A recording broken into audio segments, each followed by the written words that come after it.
Thanks for joining me once again as we worked on a series of videos from covering global climate change, how we understand and how we've past and future changes in climate, and now the changes of the changes in the future UK climate, and now to focus on the climate of the Outer Hebrides. Now, I wanted to sort of start by giving a sort of an overview of the current climate of the islands, and what we've got here is for the four main meteorological seasons: winter, December, January, February, or DJF; spring, March, April, May; summer, June, July, August; and autumn, September, October, November. We've got three locations: Stornoway, Drimsdale, and Castle Bay. I've put where they are in brackets. That's very much for my benefit rather than your own. And what you can see fairly consistently across these is that Stornoway is generally cooler and generally drier than both Drimsdale and Castle Bay, and that between that sort of South Uist and Barrow areas, the differences are very subtle through each season, and all of these values are the averages for the period 1991 to 2020. It's been and it's based using the HAD UK grid data. It's an observed data set which has been gridded by the Met Office on a 5-kilometre grid, and is all available via our UKCP user interface, which is where I created this data.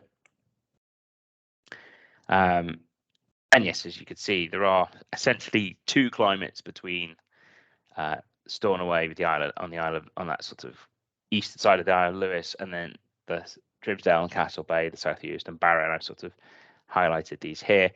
I just chose these as a selection, as sort of a bit of a transect through the islands to give an idea, but we could have produced different data for a range of different places. And that information is all there if you did want to go and explore it.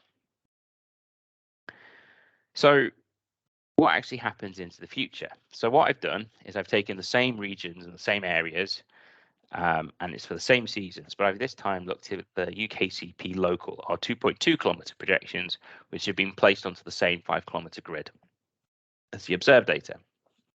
The differences here are anomalies, or the subtraction between 2061 to 2080 minus 1981 to 2000. And what I've shown is the main number is the ensemble median, the middle ground of the ensemble, and then the brackets represent the second highest to the second lowest to the second highest ensemble member. So just to walk you through one of those, we'll take winter in Stornoway. The temperature anomaly is an increase of 2.5 degrees compared to the sort of 81 to 2000 period, with an ensemble range between 1.6 and 2.9 degrees. The rainfall increases by about 13.6%, with a range of 5.4 to 27.9%. And what you can really see is that actually there's a great deal of consistency in each region, in each of these different locations through each season. So if we just take on this example, the spring, you can see at the Stornoway, the temperature increase is about 1.9 degrees C with a range of 1.5 to 2.4. And the ranges are very similar, and the medians are very similar in both Drimsdale and Castle Bay, 1.8 and then 1.5 to 2.4, or 1.4 to 2.3. Similarly, again, with the precipitation, a little bit more variability here, but that's a bit more to be expected because it is percentages that are being produced here. So you can see it's a 6.5% increase in precipitation versus maybe 8.8%. But again, similar sorts of ranges, a subtle decrease potentially in the low end up to some sort of around 20%, 25%, somewhere between a fifth and a quarter of an increase in rainfall. I guess most seasons get wetter, most seasons get warmer. The summer does get warmer, but it also gets drier. So again, very consistent with that broader messaging that we've talked about with the UK: warmer, wetter winters, hotter, drier summers. That very much is played out. And actually, while there's a different climate across the islands, the actual future impact of warming on that climate will simply just raise everywhere by a similar amount. So there's not going to be particularly stark differences in the future climate.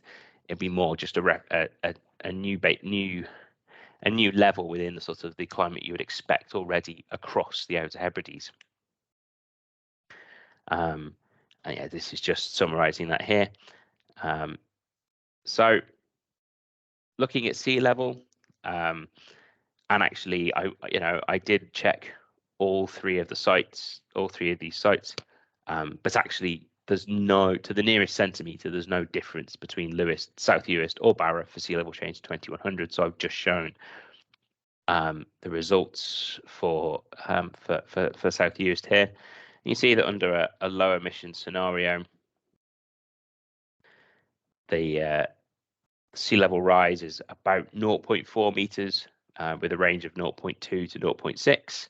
Under the high emissions, it's 0.7 meters with a range of 0.4 meters to 1 meter by 2100. The graphs here show that change from 2007 to 2100, which is what the period of time the projections cover, with the low emission scenario there in blue, the medium emission scenario in green, and the high emission scenario in red. And again, this has been calculated as a baseline period of change relative to 1981 to 2000. And the numbers in the table are the median 50th percentile with the 5th and the 95th. So the outside lines of the shading. But that shading gives you an element of an understanding of how they change. Do note that the y-axes across the three graphs are different. So while the lines and the distributions look very similar, the numbers are different. And away from sort of those sort of broad brush changes, I've also done some quite focused work supporting the Climate Change Working Group for the Outer Hebrides Community Planning Partnership, and then also through the work we did with Sandra Kennedy producing music. I've looked very much in detail at future changes in the winter storms of the Outer Hebrides. Now, as part of that research, which is based around the analysis of different types of weather patterns, I identified the weather patterns mostly occurring with high impactful storm events. So that was using the named storms, which we've been doing here for the Met Office with our partners in Ireland and the Netherlands since 2015, or by looking at occurrences of amber or red weather warnings for wind or rain over the Outer Hebrides during winter, by which we mean December, January, and February again. And when I look at the weather patterns that are associated with these storms, these occur on average around 22 days per winter, with varying degrees of impact. They're not always as impactful as they're not always a named storm when they occur, but they still generally bring wet and windy weather that will be impacting on daily lives. One of the things that really jumped out when we looked at this was actually that there was some noticeable variation, even within the weather pattern analysis between Stornoway and South Uist. So I used a weather station at South Uist Range to allow me to do this bit of analysis.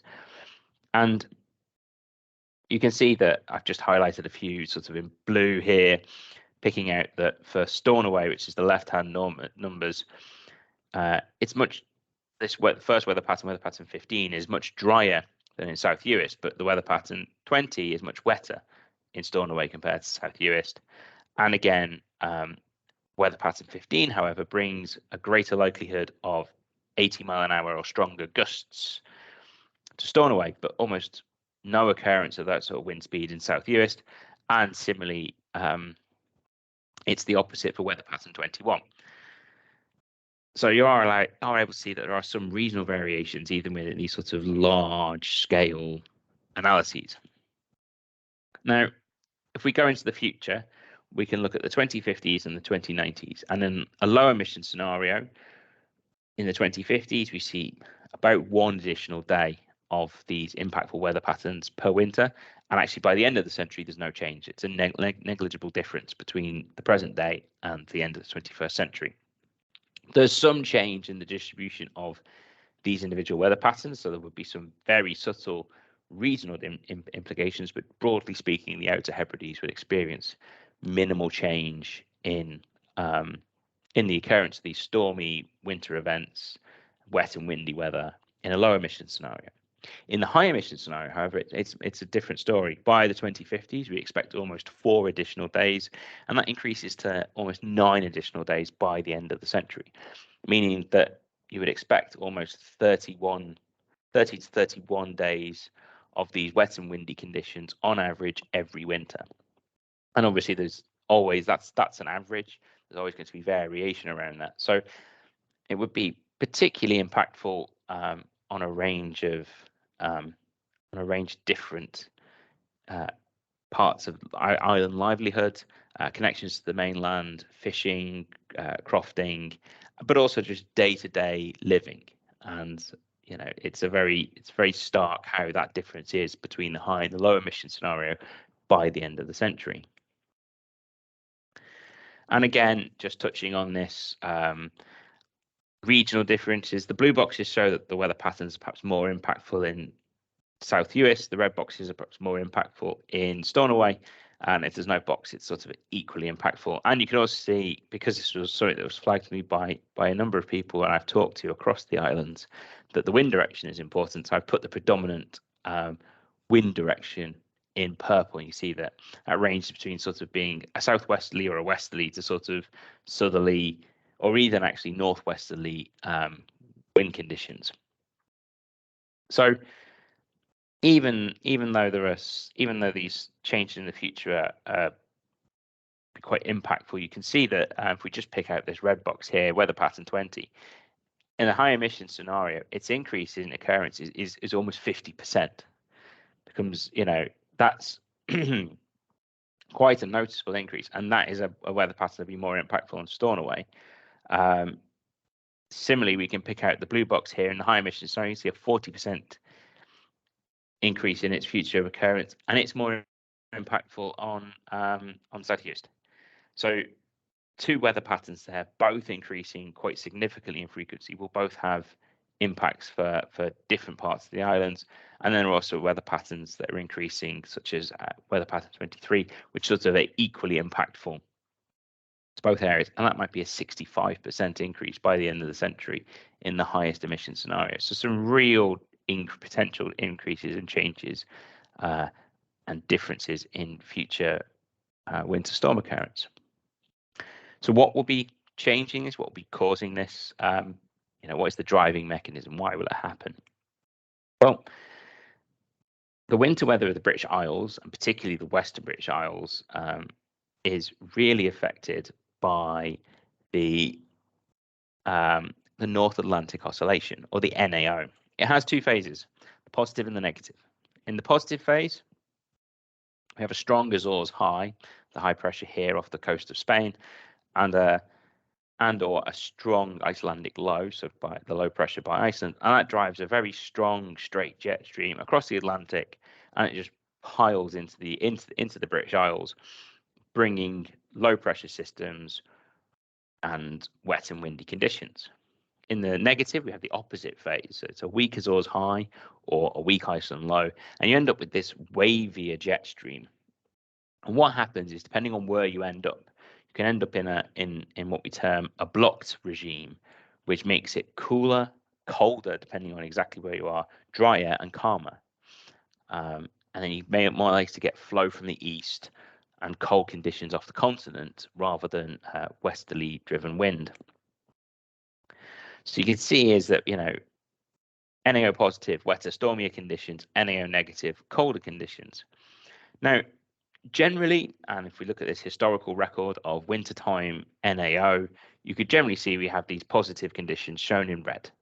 We have some blue conditions. 2010 stands out here as the strongest NAO negative that's been recorded. And as many of us remember, it was a very distinctly cold winter. But as the black line shows, generally the average for conditions is positive. So our system is somewhat biased towards that. By the end of the 21st century, my research suggests that in a higher emission scenario, we will really increase that occurrence of the positive. We're almost a 40% more NAO positive winters in a high emission scenario, and with a corresponding decrease in the NAO negative. In the low emission scenario, those changes are much more subtle, much smaller, which is why we get those different responses when I've talked about comparing the high and the low emission scenarios by the end of the century in terms of the number of winter stormy days in the Outer Hebrides. It's important, and this is where I finish this video, to still consider that it's still going to be like rolling a dice. We will still be able to get cold winters even under a high emission scenario of future climate change. But climate change is weighting the die. So instead of having the fair die, which is our natural climate conditions, we end up with this weighted die. We're more likely to fall in an AO positive in the future. And that weighting is being driven by climate change. And the stronger the climate change, the more greenhouse gases we emit, the more that weighting will affect us. So I hope that's given you a good idea of the future changes in climate for the Outer Hebrides, and I hope that you're able to, or will continue to explore some of the other resources, or I've already enjoyed some of the other resources we've produced. Thank you very much.